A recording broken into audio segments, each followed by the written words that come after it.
confusing. Which one of your favorite platforms to sell on, if not eBay yet? eBay is fastly becoming my favorite platform of all Okay. time. The money has been great. I don't know what it is with the algorithm, how that thing works, but I'll have weeks where I'll sell a bunch of stuff, and then like right now I had like 2 days with no sales. I don't know what's going on. But I've listed a ton of items in the last couple of days. Okay. But I don't know.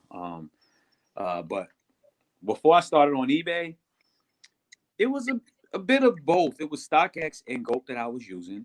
I like StockX because it's pretty streamlined. You kind of find what's there. You take the bid, you ship it off. When you look at your shoe, if it's the condition that they want. If you send it and they mail it back and you pay the fee, that's on you. But that was cool. The fees are kind of high, but I really like Goat. Goat is amazing. I love Goat, man, because Goat is almost like, if anybody out there, if you're not on Goat, please get on Goat. These guys will take anything. Like it's a great app. I had a ton of shoes that I probably should. Now, a year in, I know I should not have purchased these shoes. Right. But they all went on Goat. Duds. Like I had 2 pair of shoes that I purchased within my first batch. My first batch, I probably got about 25 pair. The first time I went to buy a batch of shoes. And 2 of those shoes in particular, they were kind of weak. It was like a pair of Converse I got for $8, like a light blue Converse. And it was a pair of Adidas. Like, I don't even remember the type, like some furry stuff on it. And everyone who saw these 2 shoes said, what did you get these for? I don't know. I'm just buying stuff, right? It was pretty cheap, so I picked it up. So I put the stuff on Goat. I put everything on Goat. This was back in February. Everything sold, and I continue to add more shoes on, except for those 2 ugly pair of shoes. And then it was one day in August, they both sold on the same day. And I made a lot of money. I think I made like $70 off of the shoe I paid like $8 for. Wow, that's good margins.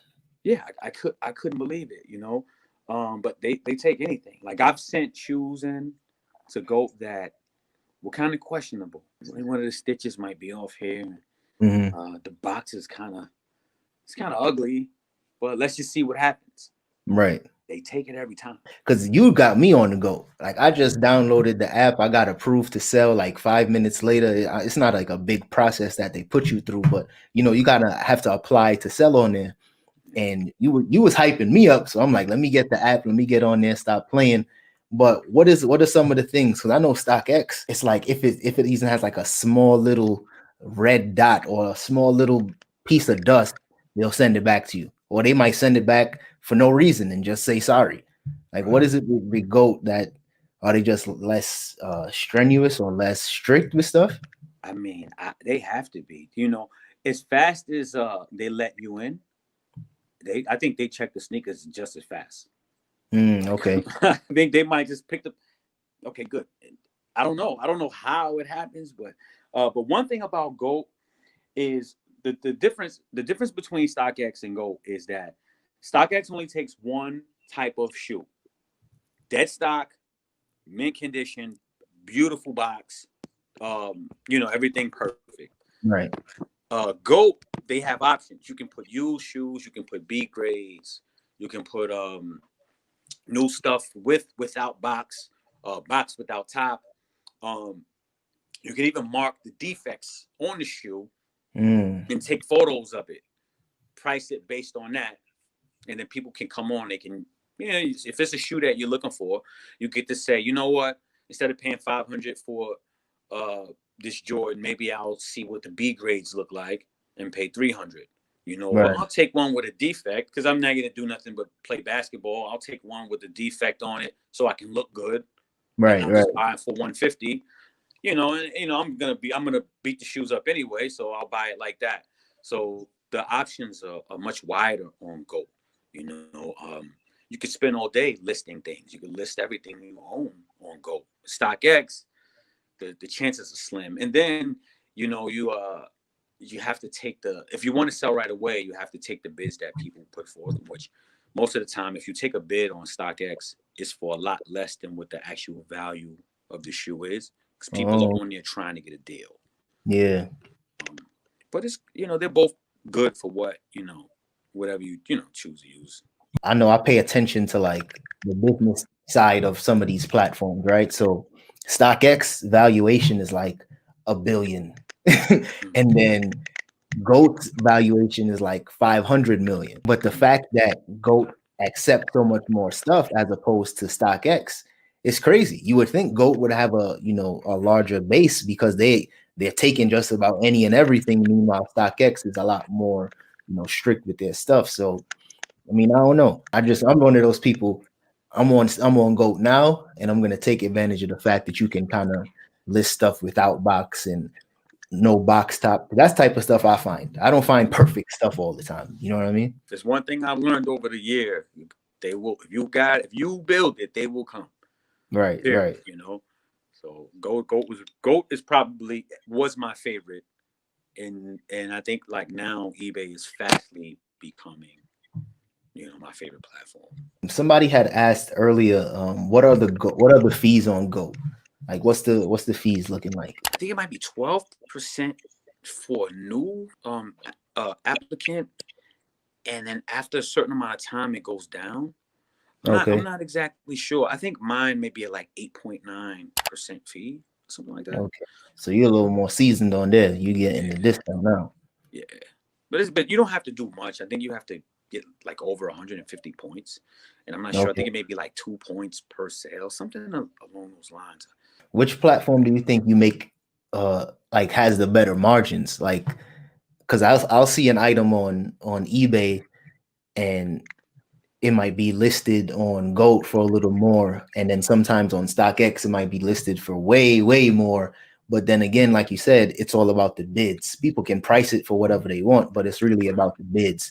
So which one do you think is probably the better platform to make the most money? I've definitely made the most money on eBay, much faster. Okay. However, I did join eBay right in the dawn of the fourth quarter, so I Right. don't know if that is what was happening, because I pretty much got on eBay and it took off. But like I said, it was the fourth quarter. For me, like I was telling you before, you hopped on eBay perfect timing because that's when everybody's rushing to eBay and of course GOAT StockX. I'm sure they all had good fourth quarters, but me from having more experience from years of selling on eBay, you got on there at perfect time. So now that you said you got a couple days where you didn't make any sales, that's probably more realistic. You know what I mean? Right. That is going to be like that sometimes. Yeah. Some days I'm killing it, and I'm calling my wife up like, "Oh, we out here, we killing it," Yeah. and then she might not hear nothing from me for a few days. I'm like, "We made enough. we made a couple dollars today, but it's all good." Yeah, the margins on eBay have been much better. One thing about eBay too, like some people choose to put free shipping. I do add free shipping on certain products, but I do add a lot of paid shipping, and I've made a lot of money off of the shipping. People tend to pay a lot more for shipping than it costs, and I make anywhere between an extra $10 to $12 sometimes. Yeah, just by someone paying for shipping. So I've done it both ways, and that's definitely helped my margin. Paid shipping. Margins. Yeah. That's something I think I'm gonna do more of this year. Like last year, I was experimenting with some different techniques to see what was working. I used to always charge shipping, even if it was a shirt, I would always charge at least $4 or $5. And then I realized that eBay was almost like pushing the free shipping, free returns.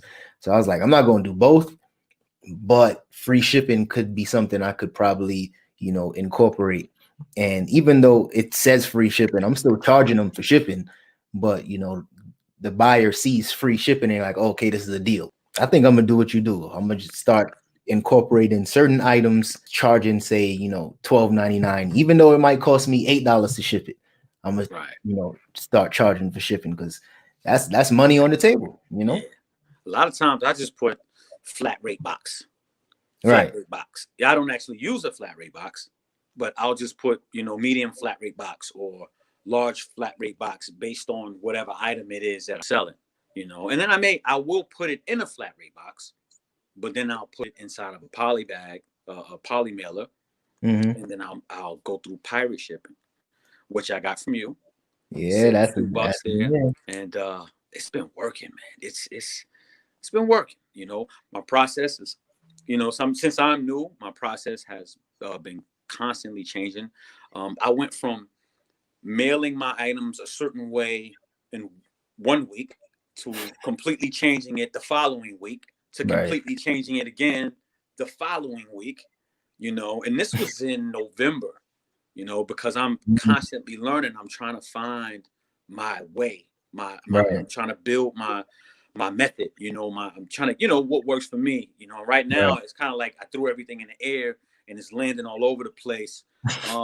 It was hard to iron things out because, you know, I spent the last 3 months just mailing packages. So far, my best day was 15 boxes in one day. That's what's up. Yeah, I mean, you know, that was my best day so far. That's Um, what's up. and that was a lot of fun to take the pictures because everybody knew I was just getting started. Right. And then Right. I take a picture and they see all these boxes in the back of my truck, and everybody was calling my phone. Yeah, you got to show me what you're doing. How, you know, how to do it, man. How to, you know, and it's great, man. I really love it. I really, really love this.